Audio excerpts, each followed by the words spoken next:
AMG Hobby Talk number 96 on a Victory Monday. Coming off a lot of great NFL action as well. We may not have enough time to talk about that. We may touch on it, but anyway, we've got the Scallop Collector people. Steve, how are you? Fantastic. Like you touched on, glad to see football is back at it. Reason to live on Sundays now. It's exciting. It's What exciting. I like about it. And if you're into college, this Saturday is pretty good too. So right now we're set. You got the weekend all situated. Blair, how are you? I'm fantastic here in the attic again. This seems to be coming my home for the shows. Yeah, no, it was great football, but how about those Jays? You gotta Well, can't right now, can't I lose need sight of those them. Jays to string together a couple more wins. I mentioned this already. I want, selfishly, I want them to get to playoffs. Either way, getting to the playoffs is step one, and then you see where you go from there. Selfishly, I want them to win the division because if they do, Me too. after 93, that will only be two division titles in 32 years, and I'm not getting any younger. I'm getting more gray No, hairs as we go along. I was 10 years old when they won the World Series. The World Series part, I'm not counting on that. But I want them to win the division. It's not like they do it every year. So literally twice in 32 years. Like, help me out here. And it's been yeah, 10 years since 2015. Can we have a division here? we'll They take it. also need to avoid that one game play in too. I'm not a fan of Mhm. that. Yeah. It hasn't worked out well for them the last couple times. Yeah. So one step at a time. I go, they have their destiny in their own hands. So they are in control of that, but it's up to them. They have to keep winning. I'm guesstimating. I think they got to win about 94, 95 games. That's kind of the number they should be shooting for. That should be enough to win the division. More than that, obviously, be better, but that would already be pretty good. If they could manage 94, 95 wins, that should be about good enough. All right. So we got a couple of things we're going to touch on here this week. We're going to have a very Gretzky heavy feature that we're going to do as part of the cards in the shop. I will also get to your comments. Real quick off the top, I do want to make a quick note. Obviously, as we get further along, we'll remind you about the Trade Night and Card Show. Right now, this week, we can take it easy on it. Next week, we'll start giving you a reminder because it'll be the middle of the month. And the Yep. other piece, though, that we want to mention that I think is worthwhile because we always have the link in the description. And what I may do is I just may suspend it off of there as well. The eBay store, which we usually talk about sometimes here and there, where there's sometimes auctions and buy it nows and all that. It is being suspended temporarily, and I'll have Steve add anything if he needs to. But really, it comes down to a lot of the complications involving the cross-border shipping. So if anybody's buying stateside, which some people do buy stateside, right now Canada Post is basically like if you're on eBay, you can't create a label to do Canada Post, and if you want to do Canada Post directly, you've got to prepay the customs. For Mhm. Canadian people, it's really not a concern for you, but for anybody who's doing cross-border shipping right now, it's become complicated, and nobody knows the exact answer of how to approach it, and it's nebulous. Certain things you have to do. I've experienced it personally. I've had stuff bounce back and bounce around a little bit. So in the Mhm. meantime, right now it's let's wait and see how it's figuring out. eBay has responded and said to sellers, I've gotten that email as well as Steve has in the shop. There is something they're working on for October. I suspect it would be very similar to the international shipping they do for the US side, where you ship it to somewhere and then they take care of all the fulfillment customs all the way through. If that is the case, that would be great Mm. because that will at least then you'll know what the costs are going to be involved on your end. And then for the customer, they'll know what the cost is too. And it makes everybody's life a little bit easier. Yeah. No, well said. It's just a little bit unknown and frustrating right now. The last couple of weeks, every time we've gone to ship something, um, there's been surprises. So, uh, like you touched on, early October, they should have something ready. And once we figure it out, we'll definitely be back up and running. But yeah, Mhm. there's just it's too confusing and frustrating right now. Yeah. Mm-hmm.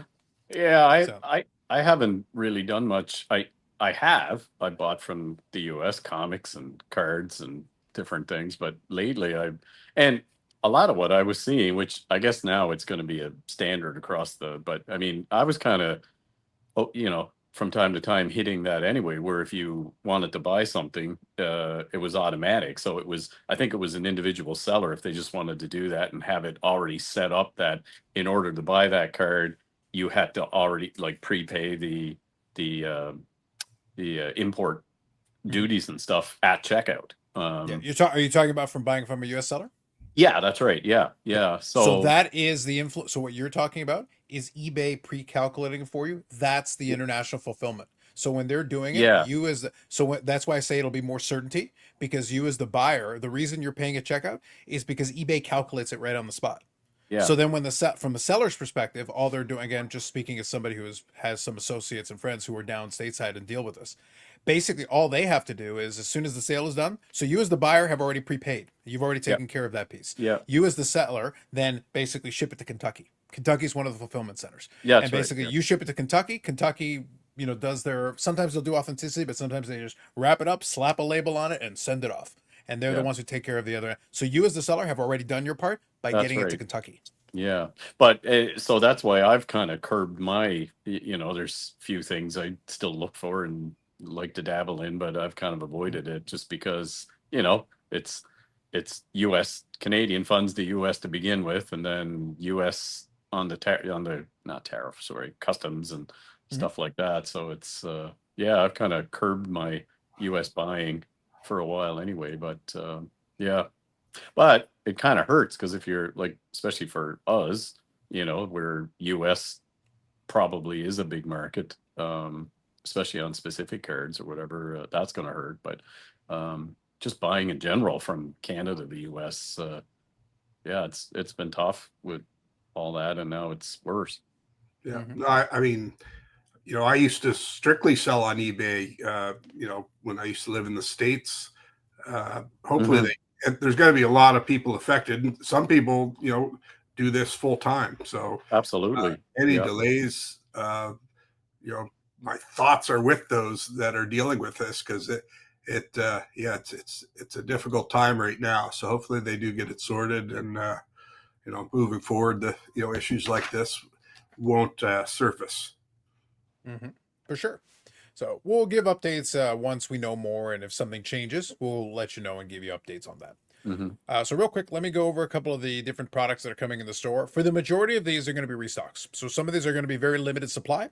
If you are curious about supply or the pricing, so availability and pricing, you reach out directly to the store. That is always the best way because then you'll get a more immediate response. And like I said, for some of these, they are going to be limited supply. So you might want to make sure you check in directly because that way you'll know exactly what's going on with these. So quickly, I'll list off these ones as I go. 2024 Panini One Football. 2025 Panini Origins football. So we're at the tail end of Panini's run with football. So this is the last kind of segment of it. There probably will be some restocks, but just letting you know about that because Fanatics is going to be taking that over probably in the next several months, maybe before the end of the year. I forget what the cutoff is, but sooner rather than later, it's getting closer. 2025 Panini Origins Football Blaster International. Panini Prism Live Golf International, the 2025. 2025 Panini Donruss Optic Basketball. I do appreciate that as we go along, these names are getting longer and longer and longer. It's just, I need 4 or 5 names for everything now. 2025 Panini Donruss Optic Basketball Choice, which I'm guessing is another format on that. The OKC Championship box set included. The Panini Basketball Select Mega Box. We got that on there. 2025 Panini Silhouette Basketball, which I believe is a much higher end one. So again, pricing availability, check in with the store if you want to. And if you're being extra fancy, Steve wants to see you open the box. So very exciting. That would be fun. It would be. 2025 Panini Select Racing. 2025 Panini Select Soccer EPL International. And then 2025 Upper Deck The Boys, Season 1 and 2. So if you're interested in The Boys TV series, then there is a set for that as well from Upper Deck. Try chasing this stuff on inventory. Yes. Yeah. Yeah, some of the packaging too when we're doing inventory, especially soccer, a lot of the packaging it looks identical. So you really got to find choice to international or this or that. We're like, which one is this again? It's a little confusing. Oh, totally. All that select like English Premier and all the different. We've had La Liga and different. A couple of them, if you like, I think the La Liga was a different color.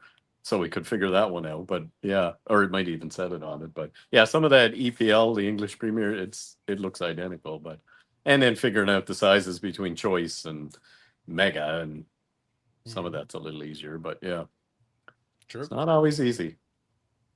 A depth into the life of Blair doing inventory. The life of Blair. Truly, I'm just looking for sympathy. Just looking for sympathy. It's a tough scene. And then occasionally gallivanting. Yes, indeed. When I'm here. So those are the products that are coming in. And again, pricing availability, reach out directly to the store. Otherwise, you got the contact points, the things that are scrolling across the bottom. Links are in the description. So all the information is included in the description as well. So you can check it out there. So we did get a couple of comments last week. So I'll touch on a few of them here. So Paul C. here says, looking forward to stopping to retire my shoes on the journey to the expo. Speaking of the beginning of the journey, we are now under 2 months. I was telling the guys, and the only reason I look, and I'm just letting you all know, you got a limited window here. Steve personally is eyeballing, side-eyeing the AEW Metal Universe. Like, it could go anytime. And I might have to grab a couple boxes for myself. But first, I had to pay for my hotel for the expo. So already preparations are underway. Like, oh, but it's a couple months away. No, but if you want to get good selection, if you are a person who's out of town or you want to have your reservations, got to get reservations done. Got to start setting aside some of the fundages. How else am I to be a big spend? I got to be like Blair when he goes to the expo. I got to throw money into the sky and everyone gets excited. I can't do that if I don't have the money. So I got to set it aside a little bit, you know? I'll be holding the fort here when the Toronto show's on, but I enjoy watching Brad and the team trying to organize their Toronto trip. They've only done it for like 25 years, but every year it's hilarious to watch. It's like we've never done it before. It's like they're betting the wheel, and I just sit back there kind of giggling in the background, but. It's enjoyable to watch, but it is a big event, and but they get through it. But it's fun watching the whole prep work. Yeah, well, that's what I say. The only reason I'm mentioning it, obviously, this far in advance, is that if you are in Canada or anywhere on the border where you're within range, if you are into the hockey space, especially, it is the show. It is the one where we have it twice a year, but the fall one is always the big of the two. Yeah. It's the bigger one, and that's where you're going to have, and already confirmed, PSA on-site grading is going to be available there. So if that's something you're looking for, that is going to be there. Brad and the team everybody is in preparation mode because they got to get all their stuff situated because there's going to be a village. So if with on-site grading, it means they're going to have a whole build out like they usually do, but that means you're going to have that available. That option will be on the table for you. So that means they have to already be well into preparation. So as the individual you choose, somebody who goes to these shows all the time, I don't go to it from a corporate perspective, but I go to it as a visitor. I've been to more than 50 expos over the years, so over decades now. So I have to prepare because I've got things I want to do. I have my want list. I know some people there. I got to reach out and say, hey, are you bringing anything in? All these arrangements, you don't want to be doing them last minute is all I'm saying. Yeah, absolutely. Whether it's, if you're coming from out of town, finding hotels, because it does add up. So you definitely start early and, shop around and see if you can find a good deal anywhere because the hotels do fill up, and this day and age, things get expensive quick. Yeah. So I can tell you at the moment that we're speaking, at the time we're recording here in early September, availability for hotels, if you are so inclined and if you're required, availability is still pretty good and pricing seems pretty reasonable. Obviously, as we get closer to the show and availability starts becoming a little bit sparse, it may get a little tougher and pricing may go up. But I'm just giving you advance notice if that's something that you need to be considerate of.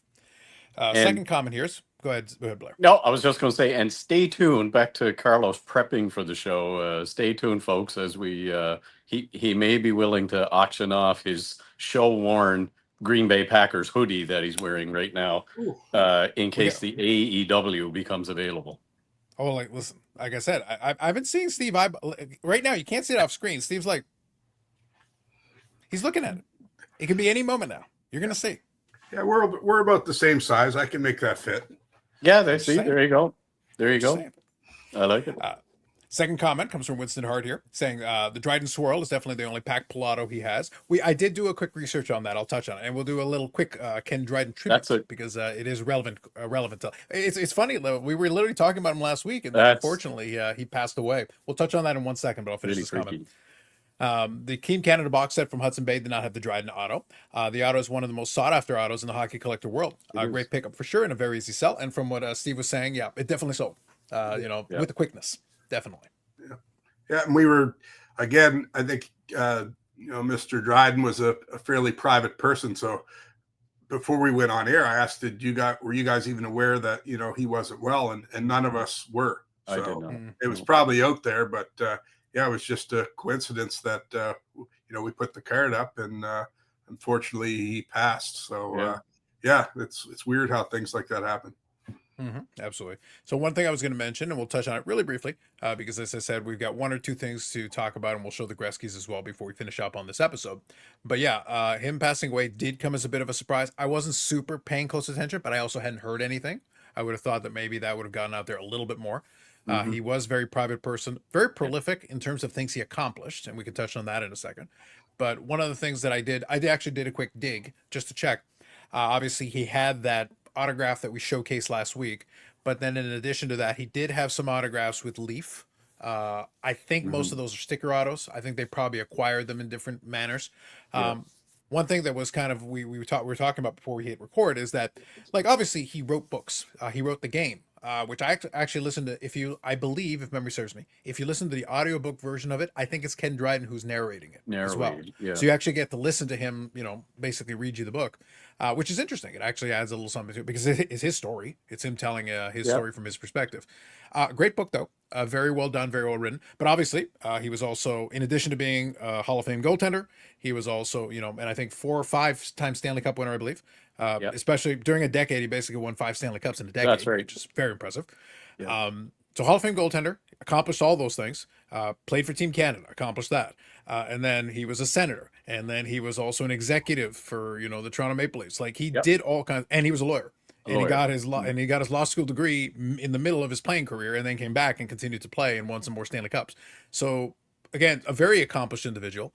But then when he wrote his books, obviously, if you want to Ken Dryden autograph, I'm going to put it the simplest way to do it would have been one of those book signings or to be acquiring one of the books, because obviously when he's promoting the book, he's going to sign it.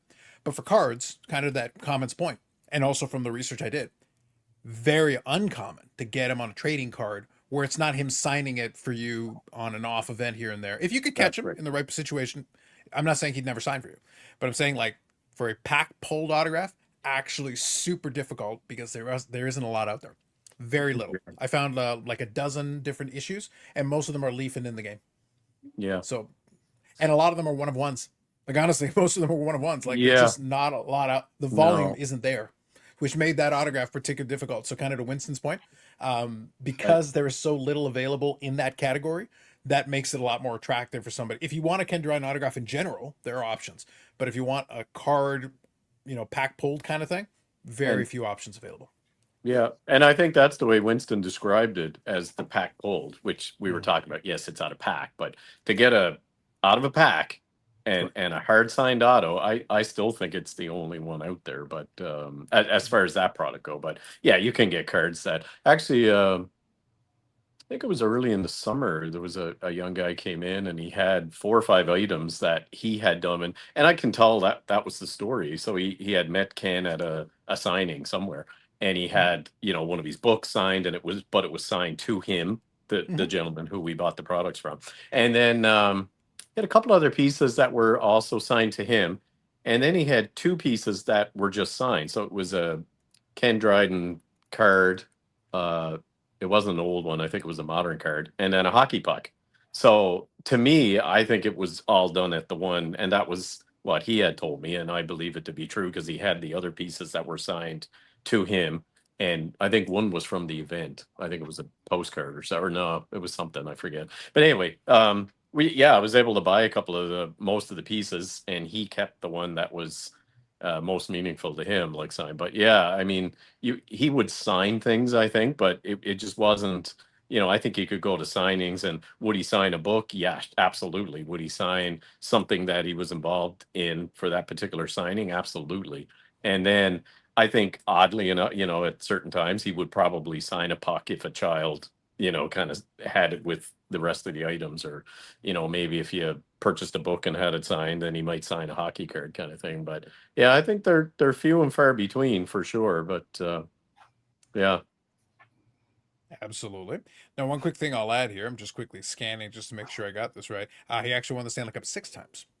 So, Oh, I thought it was 5. Okay. yeah, so Yeah. 6 times, 6 times in the 70s. Just to be clear, it was 6 times in the Yeah. decade of the 70s. So, obviously, very dominant in terms of that, because those Montreal Canadiens teams in the 70s were dominant, and he Oh, was part of the reason why. yeah. And then he did win the Vezina Trophy, it looks like 5 times. Conn Smythe Trophy as Wow. well, the Calder Trophy. Like, again, prolific. But he Yeah. did all his work inside of a decade. That's And then right. that's with him going to law school in the middle.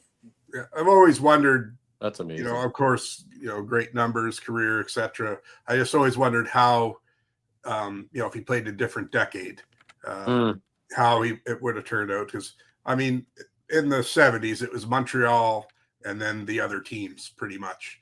Yeah. and I mean, you look at that lineup. You know, his defense was incredible. You know, I mean, they just had it all, Montreal. Oh, So, yeah. but you know, can't take anything away from him. He still has to perform. But Yeah. yeah, it'd be interesting to see if it was a different decade. Oh, for Yeah. sure. I just think I think what makes his story interesting, what's funny enough, is I think what makes his story interesting is that he didn't limit himself to just being a goaltender. Right. Yeah. He performed exceptionally as a goaltender, but then did all this other stuff too. Yeah. Yeah. Absolutely. Yeah, maybe it's just Montreal was so good. He just had time to dabble in everything else.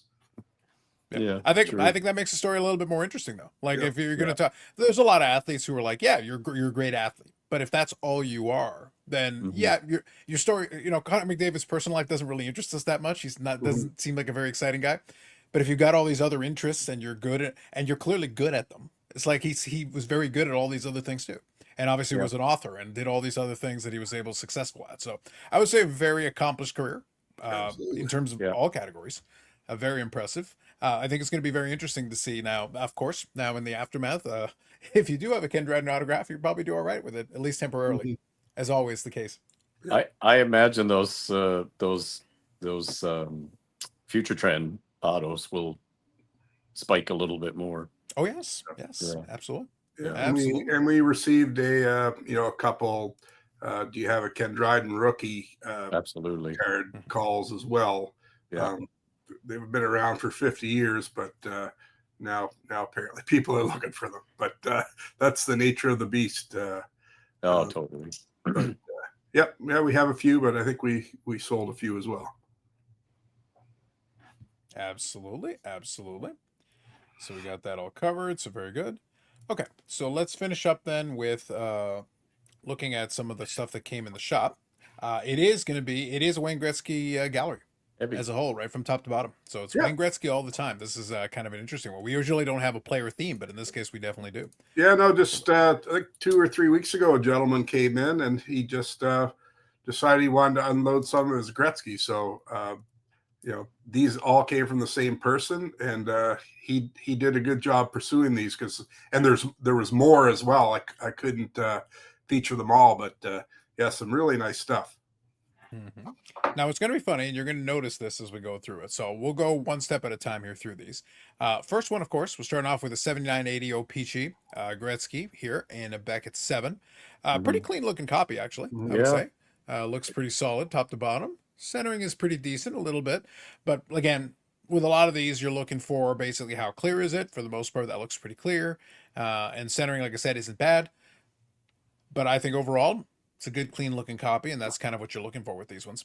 And what you're going to notice, though, in addition, so we're starting off with the rookie here.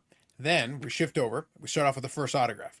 Now, we got basically an old school design, and you've got him in the Oilers jersey. So again, we're following up with the Oilers theme. And there's a Gretzky auto on card out of 10. So That was my favorite card of them all. I wasn't aware of it, and I can't remember. I think it might be numbered out of 5 or 10 on the back. It's 10. That's right. 10? Yeah. Yeah. But, hold on. I can adjust it a little bit to make it a little easier to see. Okay, it's on there. Yeah, it is. Yeah. As soon as I saw it, I was just kind of like, and I guess that's kind of you know, modeled after the pre-war sets, maybe. Yeah, like 30. 30s. It reminds me of 33 O-Pee-Chee or 35. Yeah, I think it's somewhere in that mid 30s period because that is a similar type of design. Now, remember, one important thing: Upper Deck's not allowed to actually use O-Pee-Chee design, so it's probably inspired by. Right. Most of these are so they're going to go with the vibe. They're looking for a certain vibe, but it can't be precisely copying the O-Pee-Chee. They own the name O-Pee-Chee. They don't own the design O-Pee-Chee necessarily. It does look a little very similar to it. Yeah, it does look a little different now. Actually, that I look at it, doesn't quite resemble O-Pee-Chee. Yep. Sorry, it should be an homage. It should be an homage, a strong homage. I don't remember if they were able to get the rights on something very because the 30s ones are a little bit, but I know that for the designs, I know they got their wrists slapped when they tried to do the 7980 design. And that was the one time they were able to get away with it. Now, if they were able to license the specific design on one, that's a different example. But a lot of times when you look at the retro, like O-Pee-Chee, when they have the retro design, if you look at it, that doesn't look exactly like any O-Pee-Chee vintage design that ever existed. That's because Right. they can do an homage. They can come up with their own version of vintage OPG, but they don't own the rights to the designs. And I Right. think this was out of Parker's Champions, if I remember. That's what it looks That would make like. sense. Yeah. That would make sense. I didn't take any pictures of the backs. Yeah. So right now Interesting. we're starting Yeah. off with the autograph out of 10 with the Oilers. Then we move on to an autograph out of 10 with the Oilers. So this one's the clear cut. So now we've got a different one. So again, we're kind of following with the theme. Nice bold autograph there with the on, and it is an acetate card because it's the clear Yeah. cut on there. So that's kind of Yeah. solid. Again, numbered to 10. So that's the high gloss. Then how about a Gretzky Oilers numbered to 10? Here's another one. So now another, but this one's black diamond. So on this one, you got Diamond Legends. This one is a sticker one. It is also numbered to 10. Mhm. And then we got this one here, finally, numbered to Yeah. 25. But Gretzky Oilers. So we got signature shots, sweet shots, stick signings, numbered to 25 on the little piece of wood there. Another Gretzky autograph, again, for the Oilers. And then to finish off, the first and only non-Oiler, but it is another Gretzky. This one's ultimate autograph patches, numbered to 10 for the Los Angeles Kings. But another one numbered to 10. So they're all numbered to 10 except one, and they're Right. all Oilers except one. Or one. Yeah, Beauty. no, it's awesome. Like I said, I think there might have been 5 more autographs, low numbered Yeah. ones. So, Sweet. and Gretzky, for whatever reason, I mean, he always sells, but he seems to be on a bit of an uptick again. So every time we seem to get Gretzky's in, they move fairly quickly, including the rookie cards as well. But any low numbered Gretzky auto is, definitely a good collectible. Yeah.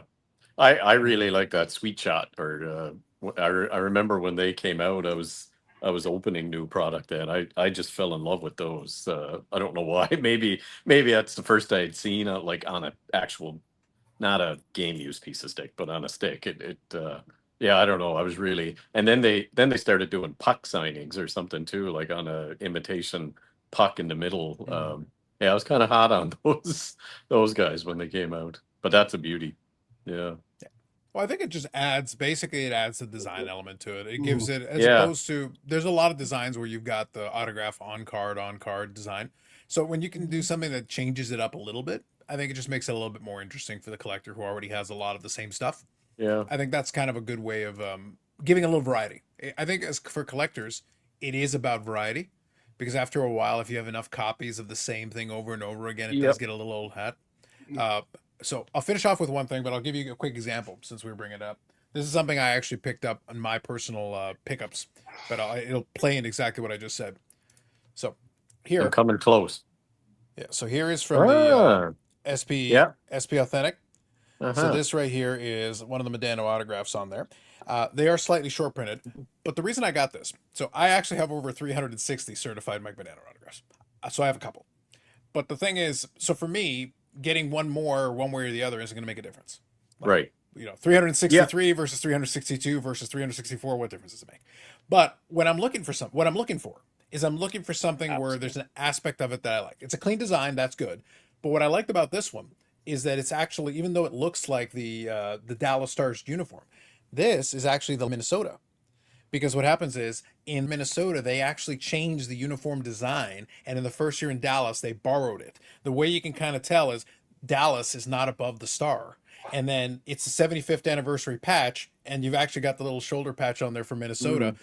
They redesigned it, and then they moved them over to Dallas. Only Carlos would take the time to recognize that. I love it. I don't need to take time, Yeah. Steve. I already know this one. I already know this one off by heart.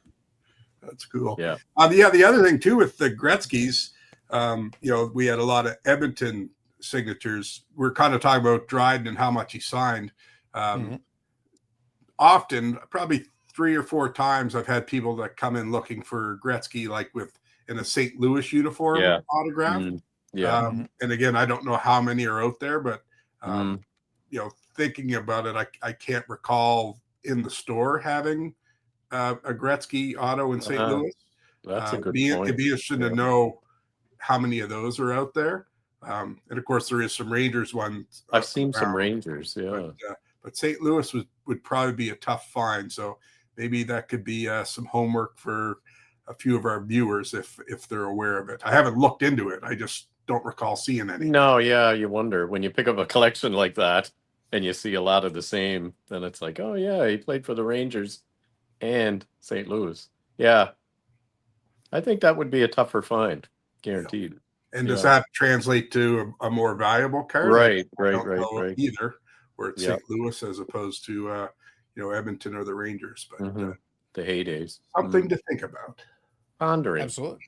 That's what happens though. A lot of people that are collecting these things are looking for those. That's why the point that I was making with that card.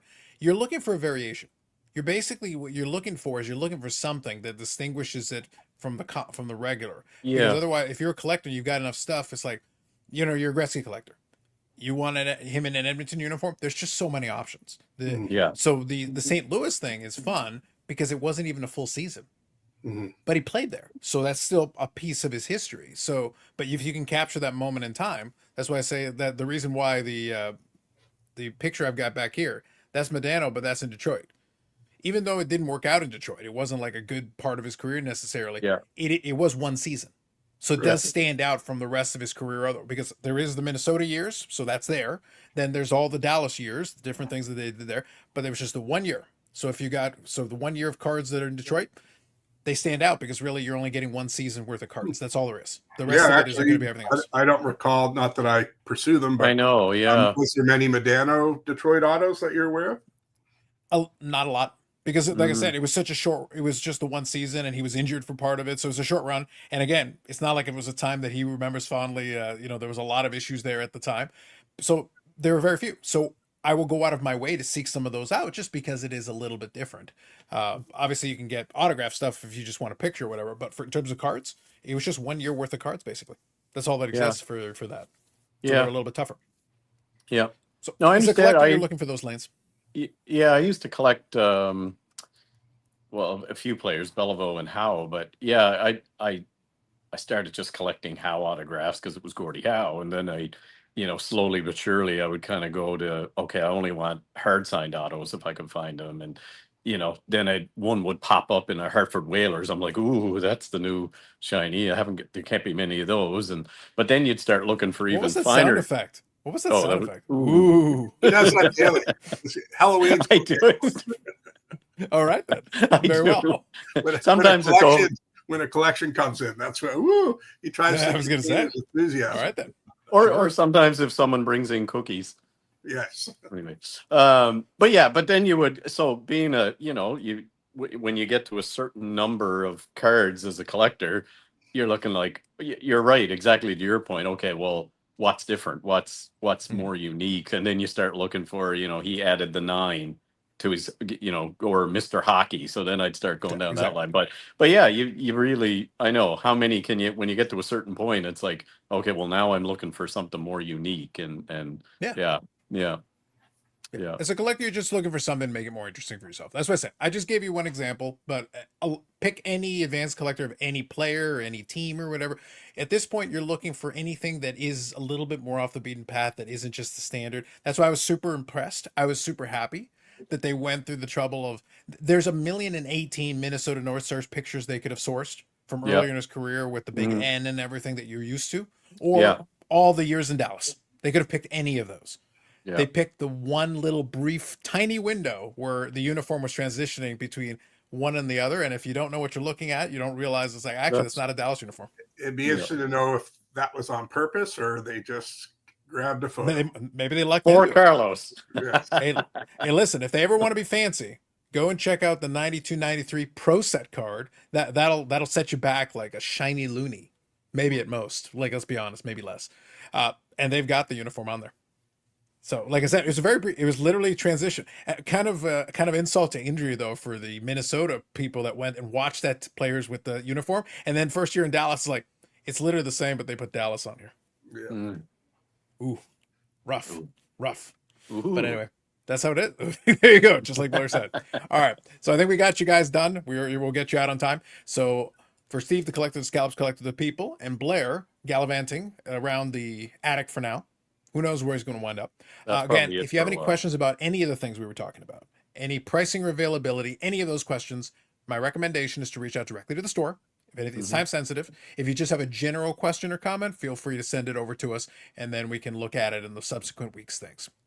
Otherwise, It's episode 96 in the books. Check all the links in the description for anything you might need. Thanks very much. We'll catch you in the next one.